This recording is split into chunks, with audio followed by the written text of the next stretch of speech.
each other and converse with each other. Thanks to all these virtual sessions by PKF. So, Koral, my first question to you is, who is Koral Das Gupta? Is she a person who the world wants to see, or is she an expression of her own self?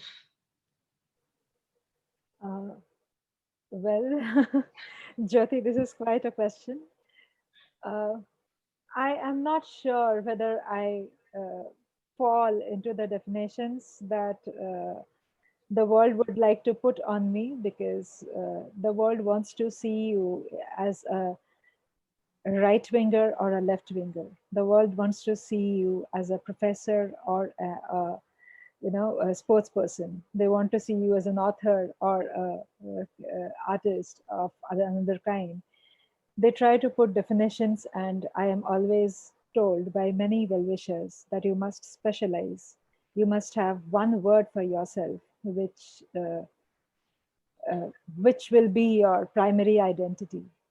And that is something that I have struggled with and then left it to itself, because I have miserably failed in uh, putting myself into one definition that this is who I am and I am not anything else. It's difficult for me because I love too many things and I try to make sense of myself in too many things. Not that I am an expert in everything, but I do try to find myself in a few things.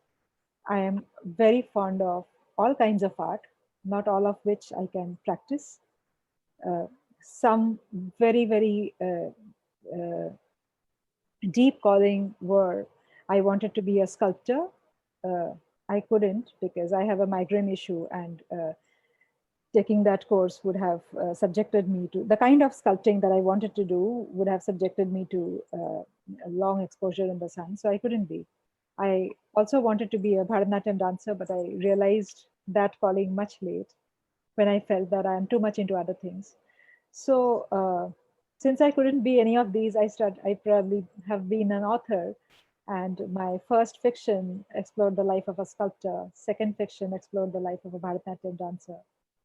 Third is about a graphic artist. I am 1% artist, if I may call myself that. So yes, I just try to give myself the life that I otherwise can't specialize on. Oh, I think that's very beautiful. You straight away I can see that you connected with your own true self, and you were not the believer of framing yourself into one frame.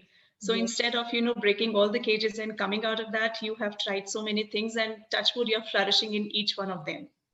Thank you very Congratulations for much. that. My second question was something different, but on the same note, I'll ask you another question, which was like, when you were young, you must have come across the question that what you want to be when you grow up, right?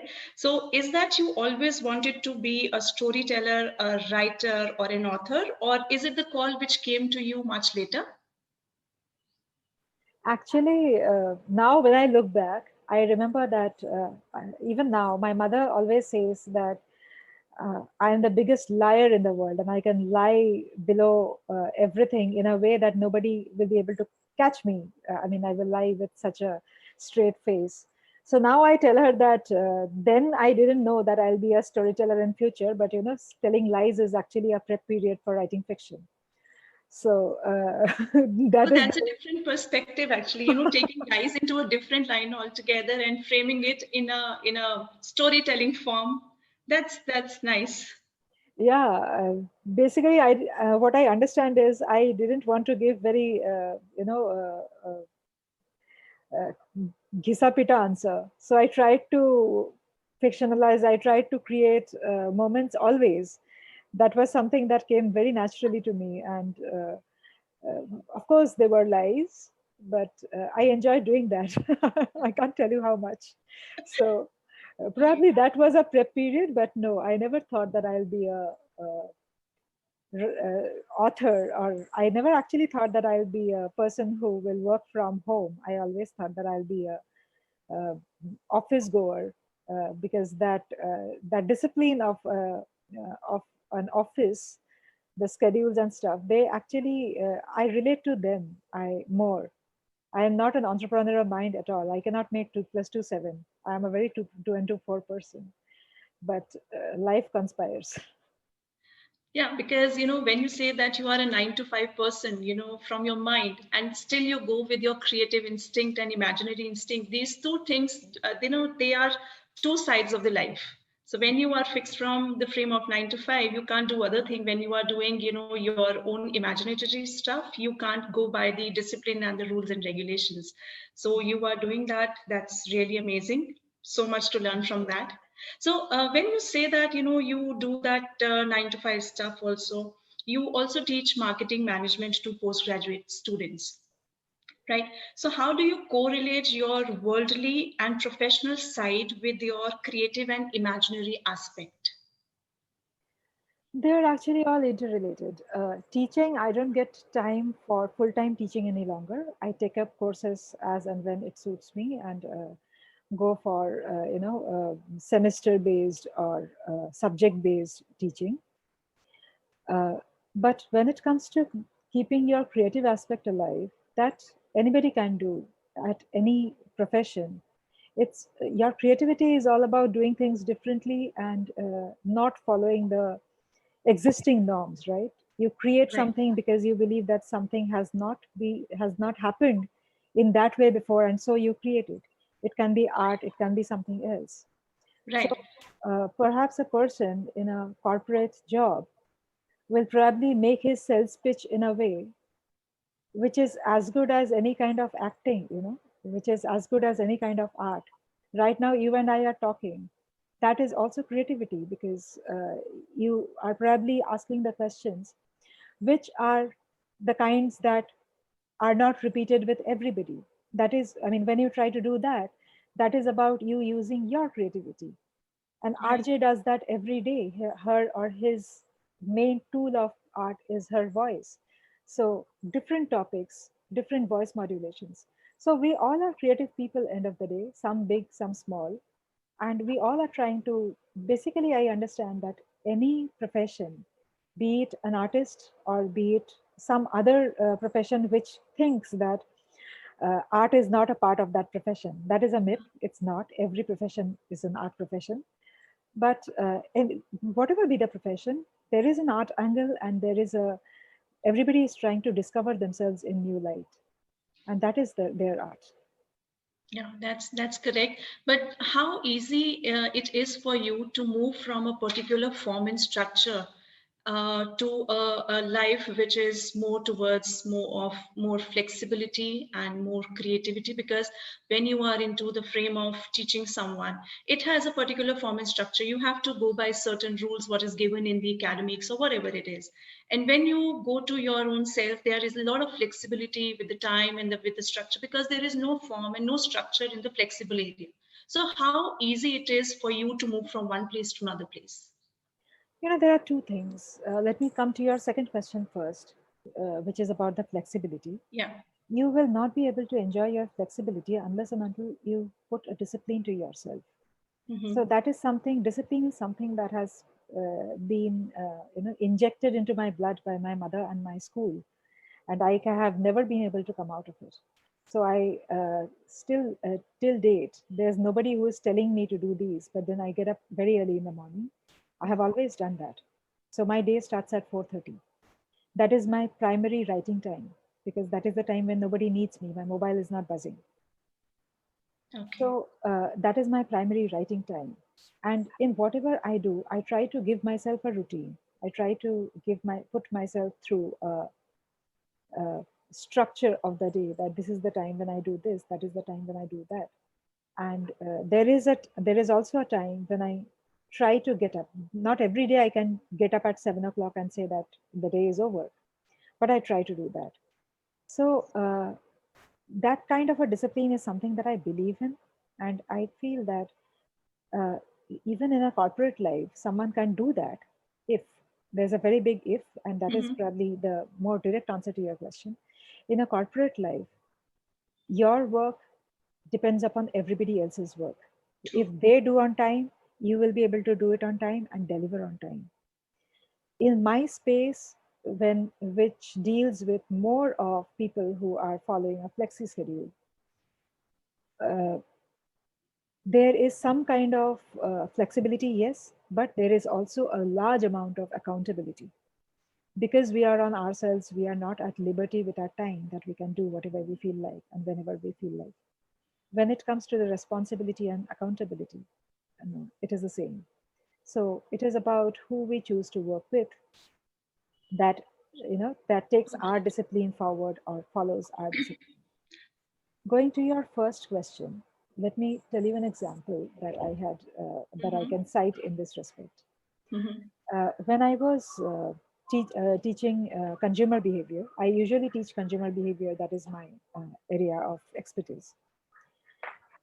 When I was teaching consumer behavior, I understood very early that consumer behavior comes in the second year of management studies. That is a specialization course in marketing.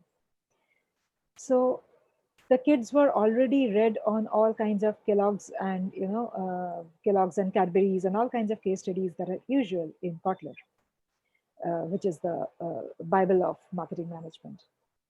So by the time they went to the second year, their interest was falling, and at the same time, I was a very young professor, so I took it very personally when I found kids fiddling with their mobiles. So I knew that I had to give them something extra, something that is not there on textbook, because a 22-year-old can go through the textbook. They don't need help to be run through the textbook. And the times are changing in a way that we have to treat them as the adults of these times. So number one, I couldn't take offense to the way they were dealing with the teachers. They were not the kinds who would come and touch your feet every day. It is not even expected.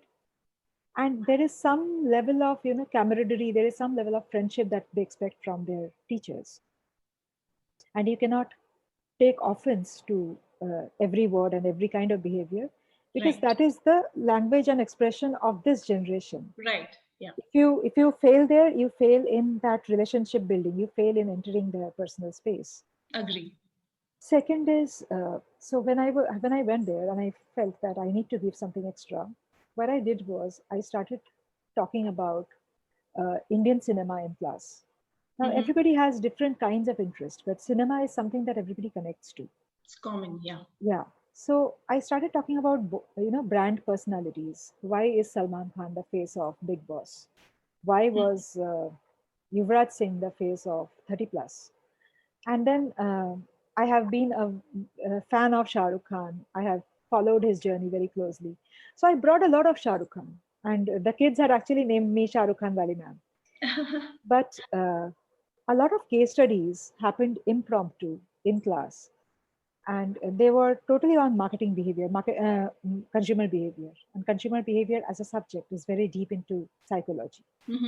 So they became very interesting classes. And the attendance as well as interest both were on the rise. So this is what I mean when I say creativity, that your creativity is up to you. Because the college, of course, gave us framework, pedagogy, and everything. It was up to me to talk about, say, motivation using Shah Rukh as case study and not Kellogg's as case study. Right? And I could see that the former was better taken at that stage. And people were coming up with their observations. They discovered certain things sitting there. We Googled out things right there. And in fact, those classes that I did and later tried to document it so that I remember the impromptu things in the next year while teaching, those became my first book. It's called Power of a Common Man, which is a consumer behavior book with Shah Rukh as case study. Yeah. And the face of the book is also Shah Rukh Khan. I've seen that. Nice. So that's a very interesting thing to know, that how can you be more creative in the typical given form and structure, and how can you connect on the behavioral pattern of the beings you are connecting with. Yes. Thank you so much for bringing that. And when you were talking about the responsibilities and the feedbacks, so we human beings live our life for relations and in the relations, right? We play different roles and responsibilities in one lifetime. Yes. So which role and responsibility is closer to your heart and why? I think being a mother is the closest to my heart, Uh-huh. And I am always very, very, I think we all are extremely self-critiquing when it comes to our motherhood, because we see our children as our report card. Yeah. And this is very important for me, not just because it is my report card, but I see it as a role which is contributing to the future of this country. It will, the way I bring up my child will actually, in whatever minuscule format, inspire and influence uh, the society, the economics, the culture, all of these, because it might be very minuscule, but it's important. One counts. Mm-hmm. So that role I take very seriously. It's not that I can give all my time to my child. It's not that I'm a perfect mother who feeds perfectly and uh, kind of takes care of each and everything that my child is going through. But I'm trying to bring up my child in a way that I make him observe, or I open the doors for him to observe and form an opinion, or form a thought, at least, if not an opinion, on things that matter. It could be something very, very household specific, or Mm-hmm. it could be society specific. But I do believe that the first thing that I do to my child, very, very consciously, is to develop his power of observation. That is something that we miss out on often. Exactly. Yeah, that's really very beautiful, and I think Yes, that's the learning for all of us here. yes. Actually, well, since you talk about it, I'll tell you how I started doing it. So he's very fond of Tintin. I have an 8-year-old. He's very Mm-hmm. fond of Tintin comics. So one of the days I told him that you read out Tintin, thing that I cannot see. So you read out. So what happens usually is that when you read out, you just read the dialogues and move.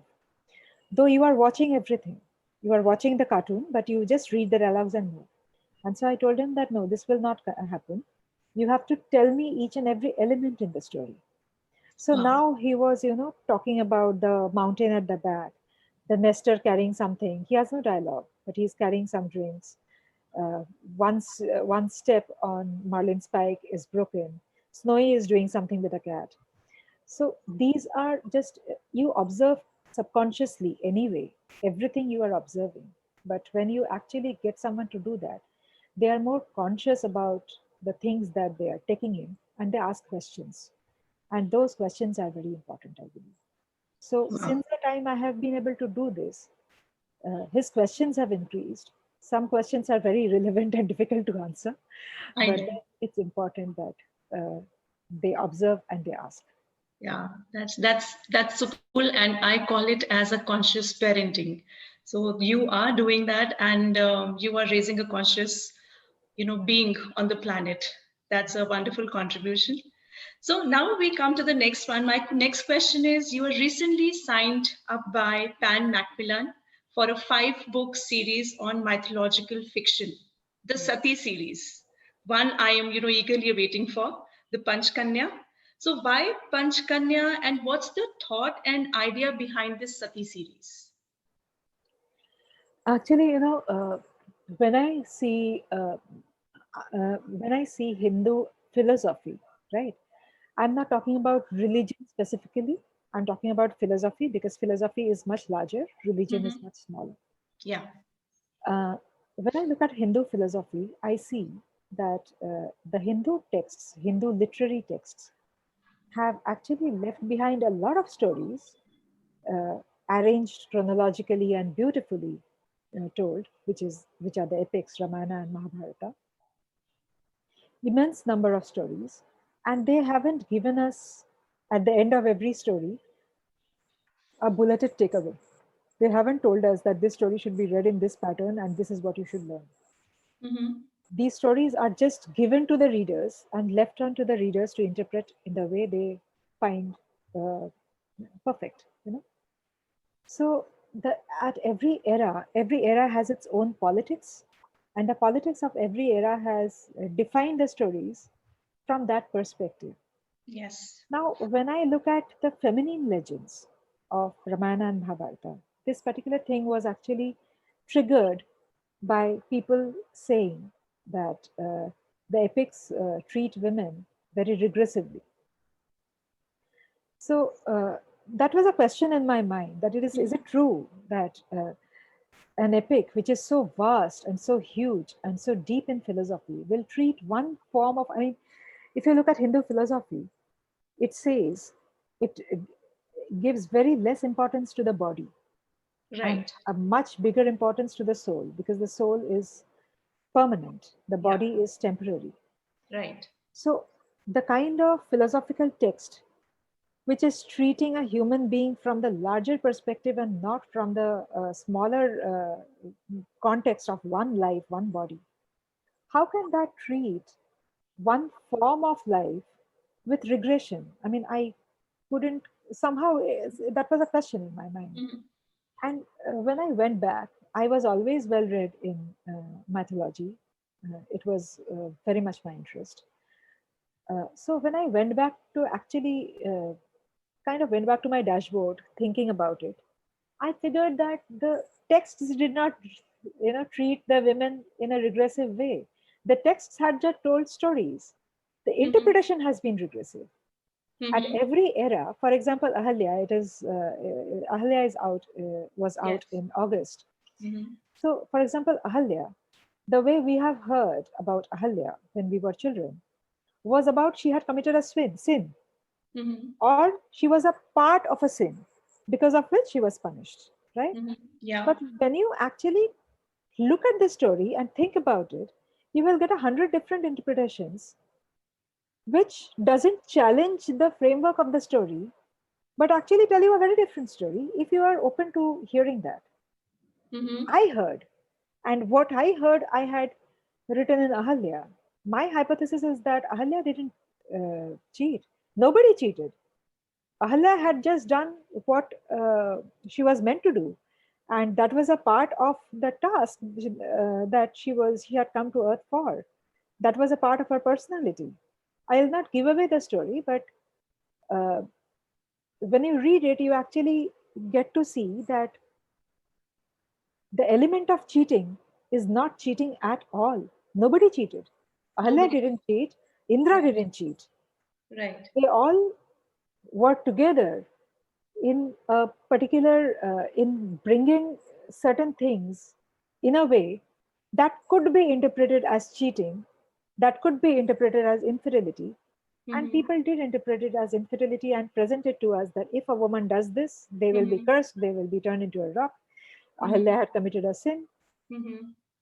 I think right now the society is open enough to look at these stories from a different perspective and identify the feminine legends. And I feel that it's important for us because, at every era, Mhm. the intellectuals have asked one question to themselves and to the society around. And that question is, who am I and where do I come from? Yes. So when they try to find the answer to that, they go back to history. They go Mhm. backwards in history. They find a lot of things that has happened in history. Sometimes they sulk, sometimes they are jubilant, and but they don't get that, that moment when they grip and say that this is the moment. So when you go backwards and backwards, history has time, mythology is timeless. So when Yes. you go back and backwards from history, at some point you enter mythology, and Mhm. mythology has all the answers. It's just that are you open to, or are you in a position, or are you in a frame of mind to see that answer in mythology? I try to do that job. Wow, wow, that's so beautiful. Going back to history and when where history ends, mythology begins.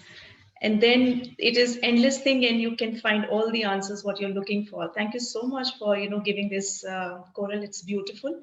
And now that we are talking of Ahalya, I would like to quote Vion. I got this from your website. And he says about you that her stories give an insight into the unknown world of creativity and imagination. How beautiful is that? So, coming to Ahalya back again, what part of Ahalya is your creative imagination which connects with any of your emotions and which we as readers should know? You mean the fictional aspect of in Ahalya? Yes. So in Ahalya, there's a portion where I have cited a merchant. That merchant, I'll give a little bit about this. Mhm. This Rishi Gautam is performing a puja, and that is a grand puja that he is performing. And people from across the country has come as visitors, as participants. And there is also a merchant who is very somber, quiet. That merchant is an artist and a craftsman. He's a weaver of garments.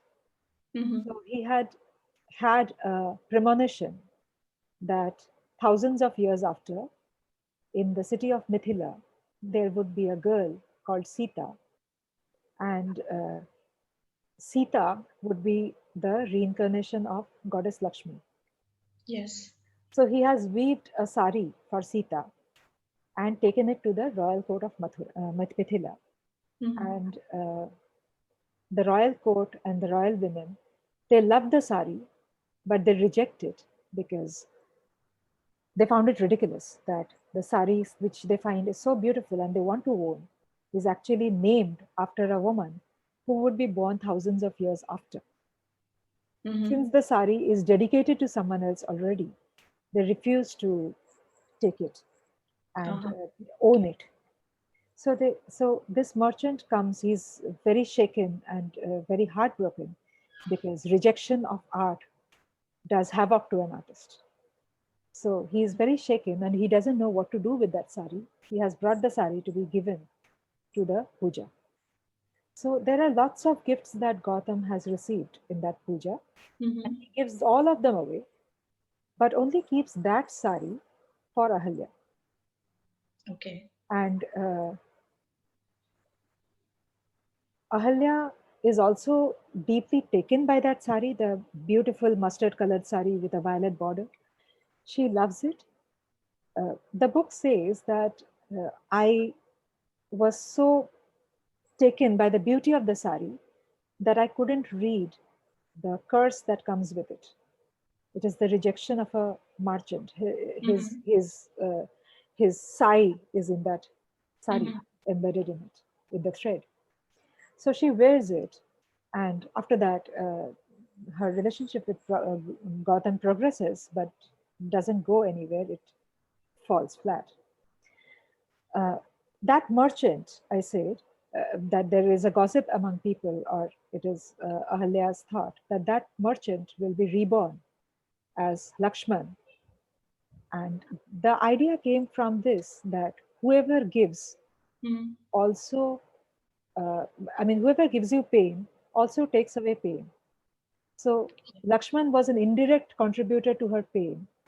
And Okay. when she was to be relieved, Mhm. Lakshman was there to witness that too. So this was a Yes. complete creative imagination. It has nothing to do with, epics don't cite this particular portion. It was an addition from mine. That's so nice. I'm getting gooseflesh when you are, saying all this thing. Going back to that, stuff which we saw when we were young in Ramayana and Ramcharitmanas. Yeah. So, going back to the previous one when you said that Ahalya was cursed and she went through all that in her life. So, like we have seen Ahalya in what we have shown in Ramayana. So she was punished by a man, and she waited for years and years for a man again to come and redeem her dignity. So, how have you constructed that particular portion in your book, Ahalya? Who was Ahalya at that frame when she was not the emotionless, person she was, or she was actually converted into a stone, or she was living her life like a stone? So, what was it all like? What was it? Hindu philosophy is full of metaphors. Yeah. Any kind of aggression or anger is said to be a masculine form. This Hmm. comes from the construct of Purusha and Prakriti. Prakriti is nature by the Yes. direct translation of it, Hmm. but Sanskrit texts say that Purusha is the masculine form emotion, which is aggressive, and temporary. Prakriti is the feminine emotion, which is tender and lasting. Now, this we have actually messed up completely by giving it Mhm. a gender construct. It is not a gender Yes. construct, it's a philosophical construct, it's an Right. attitude construct. So, you Right. will see a lot of men exhibiting very, very feminine gestures, and you will see a lot of women showing Yes. a lot of masculine gestures. It's Agreed. completely, I mean, it's not at all gender construct. Now, when a man gives her a curse, that is, of course, the feminine, the masculine emotion, which falls on her, and she is cursed to reduce to a rock. But I think that portion nobody has a problem with in terms of Gotham can do that. Everybody accepts that Gotham can do that. People have a problem that why did Gotham do that? And second is why was she relieved by Rama, who is another man? Hmm. Yeah. Rama is the incarnation of Krishna, right? I mean, Krishna, Right. Rama, Narayan, Vishnu. Yes. Krishna is said to be the supreme being who is inside you, Hmm. right? Who is inside you, who you cannot hide anything from, who knows you inside out without being explained. He Hmm. doesn't need to be told what you tried to do, what you wanted to do. So Ahalya was given the guilt by one man that this is what you have done. Probably it took her many years to accept herself and tell herself that this was my purpose and this is what I have done. What have I done wrong? That is Hmm. when Krishna gets aroused inside her, you know. She Hmm. gets closer to her Antaratma, the supreme being, the Okay. one who doesn't need to be explained what she has done, the one who knows everything. That is Hmm. liberation. And that is what it is saying that Rama comes and touches and she is liberated. It's not necessarily that. It's about she understanding, accepting herself, or Hmm. even if I look at the story exactly the way it is put forward, when a person comes and stands before you and you are charged with an allegation, but then this person, you don't have to explain anything. This person looks at you and knows inside out who you are and what you are. That is Beautiful. your biggest moment of liberation. It is not about a man, it is about the Antaratma. It is about the Supreme Being. That's so nice. The interpretation what you are giving is something which is more liberating, which is more enhancing, and which is more free from within. That you can see the other aspect and still not caged in that perception what you have seen so far since your childhood. Thank you so much for that. And I think I've got a message that we have to take a question and answer session, but I really have a lot of questions with me myself. I really want to continue with that. But, okay, last question I would like to take for the entire audience. If you can tell all about the Sati series, what are these 5 books by, which name they are coming? And, uh, and a small question in addition to that, these women are married women, and why do they call as the Kanyas? Yeah. So this is about the five Panch Kanyas, as you say. Yes. Uh, Ahalya, Kunti, Draupadi, Mandodari, Tara. Ahalya is out. Kunti, Draupadi, Mandodari, Tara are yet to come. I will come back to this question once I answer your second question. I had this question that why are they called kanyas or Mm-hmm. kanyas when translated, and this translation has been done by very senior scholars. Mm-hmm. Kanyas has been translated as virgins, five Mm-hmm. virgins. Once again, the explanation is the same, that Hindu philosophy doesn't consider the body at all. For them, the body is just a temporary house to something which is as vast as the soul. So, till the time your soul is clean and it does its purpose, it fulfills its purpose without falling into the callings of every distracting element which exists around you. In in it could be in small ways or in big ways, but till the time you can protect yourself from the touch of all kinds of distractions which take you away from your path, you are a pure soul, you are a sati, and you are a kanya. You are a virgin in your mind because you haven't been touched. Your mind hasn't been touched. If your mind is not touched by the distractions, you don't have to raise your voice and shout and tell people what is your purpose and how right you are. You're right. Howsoever you say it, it could be your form of art, or it could be your voice, or it could be your words. But howsoever you say it, it will count, it will go ahead. So Wow. that confidence is actually sati. Sati is not the purity of body, it is the purity of mind, it is the strength of character.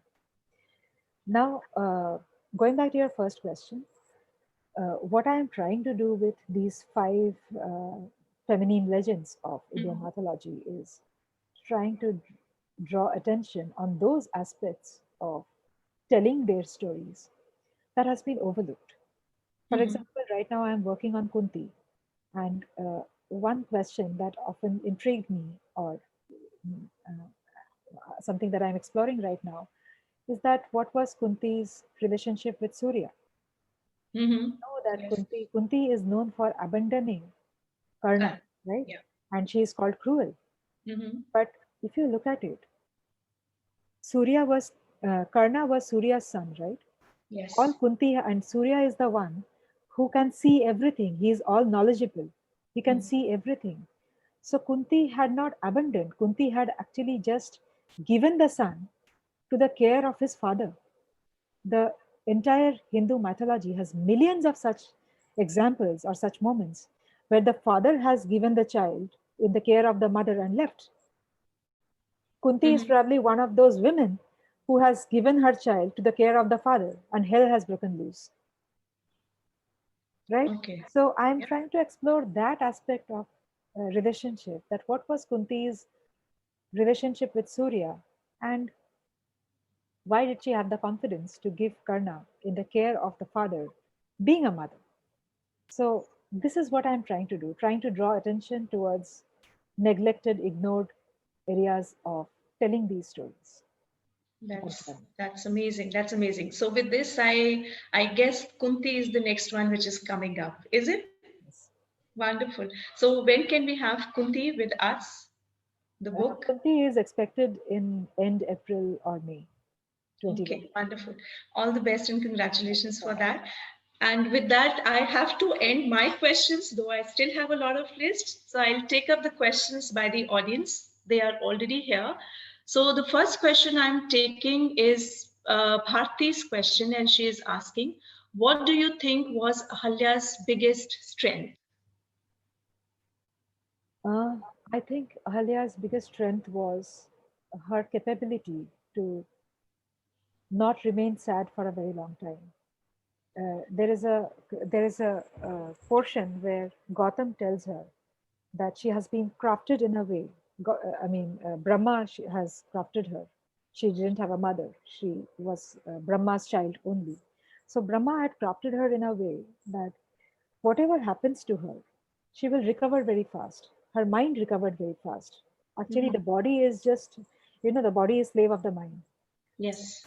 Her mind recovered very fast. She could forgive. She could forget. She could just come out of a negative phase to a positive phase very fast. And she assumed control of herself from that positivity. That I think was her biggest strength. Okay. So, in addition to this, I'll ask one more question here, which is Ahalya was the creation of Brahma. Brahma is the creator of this universe, right? And he is being the father and mother of Ahalya. So, Ahalya being close to Brahma, how she got those feminine stuff within herself, that, that womanly stuff, what she was, because she was the girl, she was the lady, she was female. So, how she got those, the charming stuff in herself, being a woman? That is a very, very much a part of the crux of the book that you have Is asked. it? I'll not give Okay. that away, but I will tell you a little Yeah. about it. Brahma didn't even try to be the mother. He Okay. was the arrogant artist who was sculpting a figure, sculpting the figure of Ahalya and Mm-hmm. injecting the soul inside. So he was Mm-hmm. every bit of father. So the book does talk about the philosophy of fathering and mothering, both Okay. when Ahalya was in a soul form and also when she was in a human form. Okay. And coming to your question, that how did she have the feminine qualities in the absence of a mother? The the spirit of human beings is to seek. Hmm. Whenever they have a question, they try to find answer. So Ahalya also did that. And she tried to, when she was told that she wouldn't have a mother, she tried to seek motherhood from nature. So she went to different elements of feminine elements of nature and proposed them to mother her. And Okay. those elements added to her charm. Lovely. That's a beautiful, again, a different interpretation of, being feminine and getting those energies in yourself. Thank you so much for that. And the next question I'm taking up of Pragati Sagar. She is asking, what inspires you to engage in and write about so many different genres? It's one life. I'm just trying to have fun. So yes, those genres just come to me because basically the genre doesn't come to me. What comes to me is one character. So when I was writing Rasia, I wanted to write the story of Rajshekhar Subramanian. Okay. when i was writing uh, when I was writing Summer Holidays, which is a comedy, I Mhm. was trying to write the story of Shiraz. But it so happened that in Summer Holidays, Shiraz became a much smaller character. The protagonist was someone else, but Shiraz was a smaller character who held the entire story together. So everything was happened because Shiraz was there. So these kind of permutation combinations constantly happen. Ahalya was, of course, I wanted to write Ahalya story. Sati series, I wanted to write the feminine legend. But when it comes to Kunti and Draupadi, Mhm.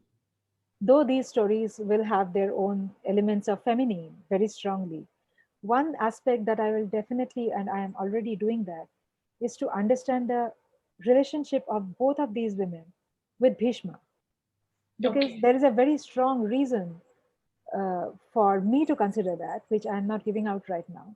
But Bhishma is very deeply embedded in the texts of Mahabharata. Yes. And people say that Draupadi was responsible for the Mahabharata war. I Mhm. believe that Bhishma was, because everything happened because of that one oath. He Right. took that oath, and the entire history changed. If you think about it, you will get why I am telling this. I think that was meant to be. Yes. So, of course, these women who are so strong will have their own understanding of Bhishma. So, uh, basically, these are the characters that I'm engrossed with. I want to explore them. And I am just, spending time with the kind of characters that I love, which don't actually exist, not at least within my immediate zone. I'm trying to build a world for myself. Great. Wonderful. So I'll take up the next question, which is by Varsha Singh. And she's asking, just a moment. She's asking, why is mythology filled with so many um, enumerations where the females have been subjected to a lot of suffering? Females are born like that, it's like it's anatomical and it's also philosophical. Great pain leads to great discoveries. Mhm. Only you have to go through labor to give birth to a child. Such is the anatomical philosophy of being a woman, that suffering gives birth to something creative. So, not only in mythology, in different kinds of stories, you will find that the woman is going through the kind of suffering which ideally a man wouldn't. But then such is the discourse of nature, such is the definition of the cosmos. Unless and Mhm. until a woman goes through labor, a labor is something that a man wouldn't ever have an idea what it is Yeah, about. And a yeah, man can never give birth to a child by himself, right? yeah. So if that is the only answer that I can give you, that such is the discourse of the cosmos, such is it. Wow, great. Okay, so Himal Pandey, she wants to ask, how do you interpret the last scene in Ramayana when Ma Sita has to abandon Rama and earthly life? Sita's end had to be like that. Sita Mhm. couldn't Sita couldn't go into, it's that Shakespearean dialogue, from dust thou art and to dust thou shalt return. Sita wasn't born from the womb, Yeah. right? Sita was found. Yes. There is, of course, another school of thought which says that actually Ravana was the father and Mandodari was the Yes. mother, Yeah. right? But Sita's genesis, she was nature's woman. She was Dharti's woman, right? Mm. The woman of the soil. So Sita had to go back to the soil. Wherever you come from, you have to go back to that. Now, Sita couldn't have a normal, usual human end. Neither could Draupadi. The reason why she had fallen way before they reached heaven. So, probably your question is more about Rama abandoning Sita and the unfair thing that happened. Yes. I think Here, so.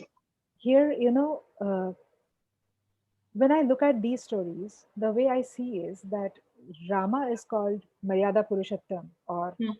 the King of Kings, because he could I mean, when you are a king, when you are a leader, your role as a leader is surpasses or is beyond every other role in your life. So Rama was a people's person. So he had to somewhere go ahead and make sense in what people wanted of it. If he had any problem with Sita, even when, if he thought that Sita had been misused in Lanka, he could have abandoned her, right? He Mm-hmm. wouldn't have to ask her to go through that Agni Pariksha, right? Right. He could have simply abandoned her and said that I have protected, that is my duty, but I cannot take her because I suspect that Mm. she has. He told her to come through that Agni Pariksha because he knew that she was uh, Pure. pure in who she was. Yeah. He didn't have anything in his brain. He didn't have a question mark. But Mm. people had. And he had to silence the people. Because Mm. if people have doubt on their leader, then the leader cannot sustain, cannot continue with his leadership in some point or the other, in some way or the other. That that rebel will show, that uprising will come forward. And Sita was the girl, she was nature's woman. No element of nature can ever harm Sita. So Agreed. she has taken all of those things, be it in the forest, be it through the fire, be it back again into the earth. She did whatever she had to, but with full confidence that Sita wouldn't be harmed. Wonderful. I think that's a very satisfying answer to that question. So, Anchal Garcha is asking, your first book deals with consumer behavior theories. Then you moved to art fiction. Then you wrote about a love triangle. How do you do? How do all these different stories, characters, and places find you? I would love to know. Do they just come to you, or do you find them in your everyday life somehow? Okay, my first was, I told you about how I got to write Power of a Hmm. Common Man while teaching. Yes. Second one, Fall Winter Collections, was something that I had been writing. It was scribbling in the diary when I was studying economics in Shantiniketan. So I always wanted to be a sculptor. I couldn't be one. So I was, drawing out a fictional sketch. So Mhm. in Fall Winter Collections, other than the protagonists, everything else exists. So all the definitions, all the descriptions that you find of the place are authentic. The dhabas, the chaiwalas, the post office, the rickshaw puller, they are real elements. So that story was born way behind when I was doing my graduation in Shantiniketan, Vishwabharati. And after Power of a Common Man, I was asked that whether I would have another manuscript, and I had passed it with full confidence that I will be rejected, but it didn't get rejected. And post that, yes, exactly what you said happens. That Rajshekhar Subramanian just happened to me. He was sitting on my head. I hadn't met anybody like Rajshekhar Subramanian. Never. I have Mhm. a crazy audience of Bharatnatyam, but I didn't know anything about Bharatnatyam. Uh-huh. I had to actually spend time and ask a lot of questions to get into that skin. But yes, I did see that person, almost alive in my mind, very, very strong. And the same happened with, as I said, fall winter collections. Shiraz is a gardener who grows marigolds, and those marigolds are his lifelines. He believes that as long as the marigold is blooming and in health, nothing can harm him and his family. And he would say these kind of stories like magic. He would turn different things about the garden into Mhm. magical elements and tell stories to the children.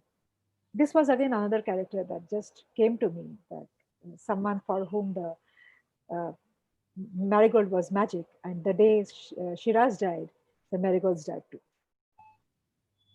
Okay, that's nice, and I hope Anchal is comfortable with that answer too. So I'll take last three questions because I think time is running out. Aditi Shah wants to ask how difficult is it for you to come out from the characters you portrayed? I never come out. I never come out because the characters that are formed are, I mean, they are very much in the subconscious.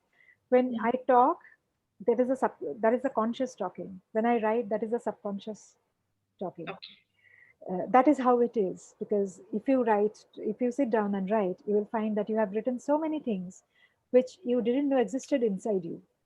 So Hmm. the subconscious traps a lot of things and they come out in the form of stories. And once those are written, I never go back and read my books. Never. I haven't ever read a book once it is published. But the characters have stayed in small, big ways. And especially the writers of this age have very strong women characters. Mm-hmm. And Rasia, for example, was one book where I had shown feminism from two different aspects. Yes. So in the love triangle, there was one very aggressive feminist and there was one very motherly, tender, Mm-hmm. that form of feminist. So these things are very much a part of myself, and probably there is some kind of dichotomy that uh, exists in every person, trying to debate inside the mind that which is the more result oriented way. And then we, in our own political system that exists within us, we have our own belief system which comes out in the form of stories and find their climax. So it's never possible that I come out of a particular character. uh, I would probably would have loved to enter my manuscripts if I could. That's interesting to know that you still hold back a little bit of characters in yourself, and that's imbibing those in your life and creating something from that aspect also. So Priya Singh, last two questions. This one is by Priya Singh, and she's asking, what is the biggest challenge that you face while sketching such female characters? There are many. One of the challenges that I face is to keep myself away while keeping that character, because that character has her own life. So I'll give you an example. I was writing Kunti, and there is a Kunti is one person. I have shown her as one person who gets to see future. That is because she is blessed by Surya, right? And Yeah, Surya can see all different decades of time, the past, the present, and the future. So right. when a woman is blessed by future, it's I mean I am within my rights to consider that she will be able to see future. So Mhm. Kunti has glimpses of future, and in that in that glimpse, she once sees how her son Arjun is pointing at the bird's eye, right? And she can see that the boy is totally focused, and she can see in his eyes, in the boy's eyes, that he will hit the bird's eye. She can see the confidence there. And she looks at the bird and she looks back at the boy, and the she sees the boy holding the arrow, and at some point of time he leaves the arrow and the arrow flies, and at that point of time she closes her eyes. Mm. Later, I felt that why would Kunti close her eyes? She is a Kshatriya woman, right? And Right. she, being a Kshatriya woman, born and brought up in a kingly household, which is which has seen so many different ways of brutality, war. Why would she close her eyes? She would be absolutely fine with that, right? She would be proud of her son, and it doesn't matter to her what goes in the process, Mm-hmm. because you a person is shaped by her surroundings. Right. So I had to change that aspect. I figured that that is me, that is Oh. me trying to say that a bird is getting hit. I would close my eyes. But why Mhm. would Kunti do that? So I had to actually remove myself and reconstruct that particular story and say that she waited till the last moment to see the bird falling because she Wow. wanted to be sure that her son has done it. She wouldn't leave it to chance. So these kind of things is this kind of a thing is the biggest challenge, that you remove yourself from the character and get to see the character have a separate life of its own as I'm much as sure you are. it's not easy. It's really difficult removing yourself, because the first thing what we do is assume ourselves in that particular situation, Yes, and then assume something else. But yes, to take you out completely from the situation and just think it from a third perspective is is something different. yes. So I'll take a last question, which is by Kirti Kirtat. She's asking, your book Summer Holidays is option for screen adaptation. As a writer, does it worry you that your story and its characters may be morphed beyond recognition once it reaches production? No, I have done my work. I mean, you cannot be a control freak if you have to grow. I have Right. done my work. Someone else will do their job. I cannot be telling people how to do their job. I don't know anything about their job. I'm not a filmmaker. I don't know anything about their job. So I would rather leave it to them.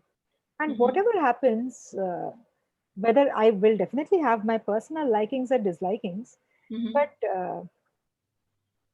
whatever happens, it's joint success and joint failure. Wonderful. Thank you so much. That's giving a free will to person how they are perceiving things and how they want to present it to the public. That's a beautiful, giveaway in the end. Thank you. Thank you so much, Coral. It was really nice conversing with you, and I hope we can, get more time with you in near future so that we can get to know more about you and your books. Thank you I so look much. forward. And Thank you so much. over to Anchal, over to Shruti. Srishti. Thank you. Yeah. A very good evening to all. So that's a wrap for today. And I would like to take a moment and extend my sincerest thanks to Prabha Ketan Foundation for curating such literary and artistic series of events. I thank Sri Siemens Limited for their pivotal role in promoting our socio-literal traditions nationwide.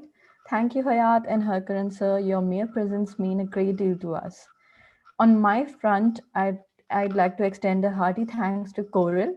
We wish you all the best for the upcoming series Panch Kanya. A big thank you to Jyoti for her admirable efforts in moderating the session. And I must express a deep gratitude for our ever interactive and rapt audience. Thank you so much. And each of you are going to receive a copy of the signed book authored by Coral. So drop in your full address with me, Anchal, Kirti, or Kalpana ma'am on WhatsApp. So today's session has been a real treat. Until next time. Thank you so Thank much. you. Bye bye. Bye.